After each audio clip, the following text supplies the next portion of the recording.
ज्यांचे आत्मसंभाषण विचार ऐकले ते महाराष्ट्राचे अध्यक्ष, ज्यांचा फाटी देशाच्या फाळणीमधल्या आमच्या सहकारी रणजितताई पाटील, फौजिया खान, आमदार राजेश टोपे, संदीप क्षीरसागर, विजयराव गव्हाणे, जयसिंगराव गायकवाड, मुद्दाम या ठिकाणी आलेले इंदोरचे राजे आणि अहिल्याबाई होळकर यांचे वंशज, ज्यांचा आत्ताच या ठिकाणी आपण सन्मान केला, ते भूषणसिंह होळकर, माजी आमदार आणि आमचे सहकारी राधाकृष्ण होके पाटील, उषाताई दराडे, सुषमाताई बोराळे, महबूब शेख, सक्सेना सरगर, बावन गीते, सुधीर धांडे, दीपक केळकर, ईश्वर मुंडे, फुलचंद कराड, नरेंद्र काळे, संघटनेचे अध्यक्ष राजेसाहेब देशमुख, व्यासपीठाचे अन्य सहकारी पृथ्वीराज साठे, सलीम साहेब आमदार, बंधू भगिनी, बऱ्याच दिवसातून आज मी या नगरीमध्ये आलो.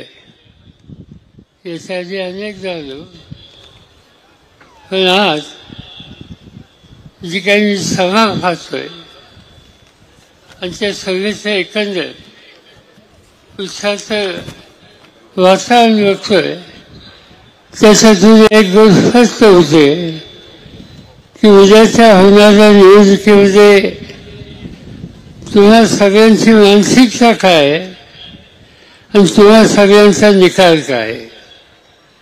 निकाल हा स्पष्ट दिसतोय की बजरंग सोनवणे यांना देशाच्या लोकसभेमध्ये 20 करोडांचा प्रतिनिधी म्हणून पाठवायचा निकाल तुम्ही लोकांनी घेतलेला. मला माहीत नव्हतं की देशाचे प्रधानमंत्री इथे येऊन गेले. हल्ली ते महाराष्ट्रात फार फिरतात, अनेक ठिकाणी येऊन गेले. सगळ्या देशाचं नेतृत्व करायची जबाबदारी त्यांच्यावर असताना आणि देशासमोर अनेक यक्ष प्रश्न हे असताना ते सातत्याने महाराष्ट्रात येतात. आणि एक गोष्ट त्यांच्या लक्षात आली दिसली की या निवडणुकीमध्ये 2 टप्पे जे झाले, मतदान जे झालं, त्याच्यामध्ये जो काही अहवाल त्यांच्या खात्याकडून गुप्तहेरांच्याकडून त्यांच्याकडे आला, तो फायद्याच्या नंतर असा धोका घ्यायला नको म्हणून पुन्हा पुन्हा ते आपल्या भागामध्ये आपल्या राज्यामध्ये येतात.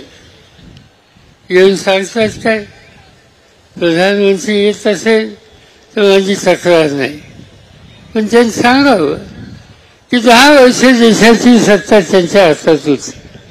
या 10 वर्षात त्यांनी काय फाळी टाकली आणि असा इशू पुढच्या काळामध्ये नक्की काय करणार आहेत हे त्यांनी सांगावं.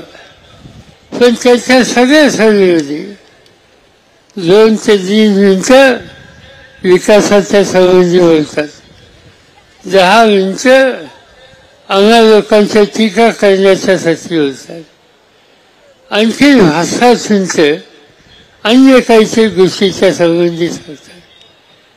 त्याच्यामध्ये असत्यावर आधारित अनेक गोष्टी असतात. रामाचं मंदिर बांधलं आहे, त्यामध्ये या देशात लोकांना आनंद आहे, लोक राम भक्त असतात आणि त्यामुळे मंदिर झालं असेल तर त्याचा आनंद आहे. पण या मंदिराला पैसे कोणी दिले, त्याला देणग्या कोणी दिल्या, या देशाच्या कानाकोपऱ्यातनं लोकांनी कोट्यावधी रक्कम ही या कामाच्यासाठी दिली, त्यामधून हे मंदिर उभं राहिलं आणि याचा आनंद देशाच्या अनेक लोकांना आहे. पण मोदी साहेब इथून सांगतात की आम्हाला चिंता आहे की आम्ही लोक, इंडियावाले लोक, महाराष्ट्र विकास आघाडीवाले लोक उद्या त्याला या मंदिराच्या संबंधी बंद फाडायचा निर्णय हा घेतील का काय याची चिंता आम्हाला पाहिजे हे ते सांगतात. तुम्ही सांगा, या देशामध्ये, या राज्यामध्ये कुठे एखादं मंदिर चांगलं बांधलं, कुठे गावाचे लोक पूजा अर्चा करतील, त्याचं स्वागत करतील, मंदिर कधी केलं जातं? कधी केल्याचा अनुभव आपण ऐकला, पण नाही त्या गोष्टी त्या ठिकाणी सांगायच्या.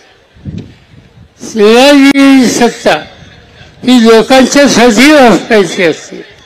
पण अलीकडच्या काळामध्ये जी काही धोरणं स्वीकारली, जे काही निर्णय घेतले, त्या सत्तेतून लोकांच्या जीवनामध्ये समृद्धी आणण्यासाठी कुठल्याच प्रकारची पावले टाकलेली नाहीत. या उलट त्यांच्या विचाराशी जो सहमत होत नाही त्याच्याविरुद्ध ही सत्ता कशी वापरता येईल आणि त्याला तुरुंगात कसं टाकता येईल या प्रकारचे निकाल आज या देशाच्या सरकारने घेतलेले आहेत. अनिल देशमुखांनी स्वतःचा अनुभव सांगितला. महाराष्ट्राचे गृहमंत्री आज त्यांच्यामध्ये त्यांच्या संदर्भात त्यांना वर्षभर काय सजा भोगावी लागली, काही कारण नसताना, अशी अनेक उदाहरणं सांगता येतील. दिल्लीचं राज्य हे देशाच्या राजधानीचं अत्यंत महत्त्वाचं राज्य. अरविंद केजरीवाल नावाचे ग्रस्त त्या ठिकाणी मुख्यमंत्री आहेत. अतिशय चांगल्या प्रकारचं काम त्यांनी केलं. शिक्षणाच्या क्षेत्रामध्ये, आरोग्याच्या क्षेत्रामध्ये त्यांचं काम लागण्याच्यासाठी महाराष्ट्राच्या बाहेरून सुद्धा लोक त्या ठिकाणी येतात. आणि एका प्रश्नावर प्रधानमंत्र्यांच्या विरुद्ध, केंद्र सरकारच्या विरुद्ध त्यांनी टीका केली तर दिल्लीच्या मुख्यमंत्र्यांना आता तुरुंगामध्ये टाकलेलं आहे. दिल्लीच्या मुख्यमंत्र्यांना सुद्धा. आणखी एका राज्यामध्ये हे झालं, आदिवासींचं राज्य, आदिवासी मुख्यमंत्री, केंद्र सरकार आदिवासींना न्याय देत नाही त्यासाठी संघर्षाची भाषा बोलली, टीकाची भरी केली. आज तिथल्या मुख्यमंत्र्याला तुरुंगामध्ये टाकलेले. याचा अर्थ एक गोष्टच आहे की त्यांच्या मनासारखी गोष्ट असेल, त्यांच्याकडून टीकाची भरी करत असेल तर तो मुख्यमंत्री असला त्यालाही सत्तेतून काढून तुरुंगामध्ये टाकण्याचं काम कधी या देशामध्ये झालं नव्हतं. आज त्यांनी या ठिकाणी केलेलं आहे. राजकीय पक्षाच्या नेत्यांच्यावर टीकाची भरी केल्याशिवाय त्यांना झोप येत नाही. राहुल गांधी एक देशाचा तरुण, या घरानं देशाच्या स्वातंत्र्यासाठी मोलाची कामगिरी केली.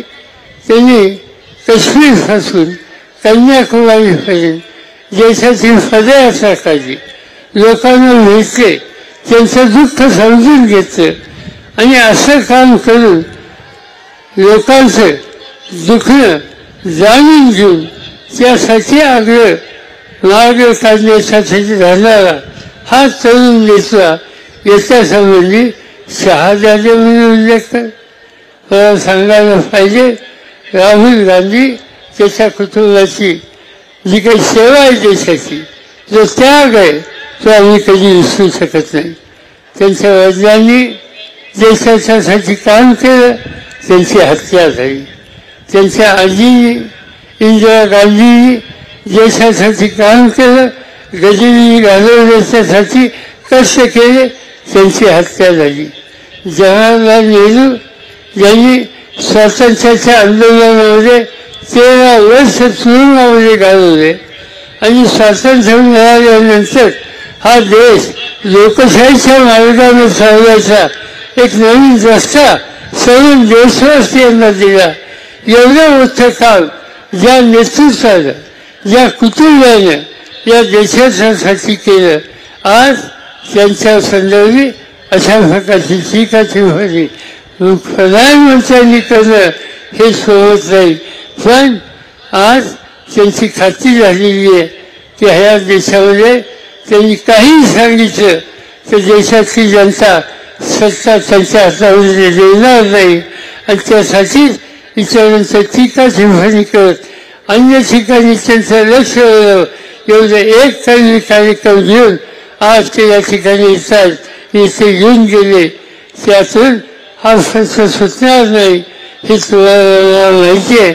आणि आता आपल्यालाच पुढाकार घ्यावा लागेल.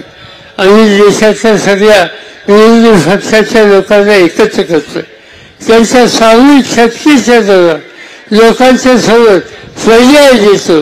मी तुम्हाला खात्री देऊ शकतो की ही एकही आम्ही विरोधकांची करतोय तरी उद्या नवा भारत हा उन्नतीच्या दृष्टीनं जे जे काही करावं लागेल ते करण्यासाठी ठोस पावलं टाकणारी एक नेतृत्वाची फळी ही देशाच्या समोर या निवडणुकीच्या दिसल्यानंतर तुम्हाला लोकांच्या पाठीवर पाहायला मिळेल याची खात्री या ठिकाणी मी देतो. आणि हे करण्यासाठी वीज सर्वांनी एकच काम करावं.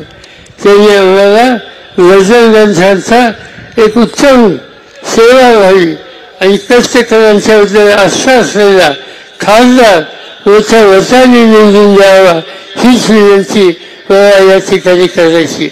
आज हा जिल्हा दारिद्र्यामध्ये आहे, दुष्काळामध्ये आहे.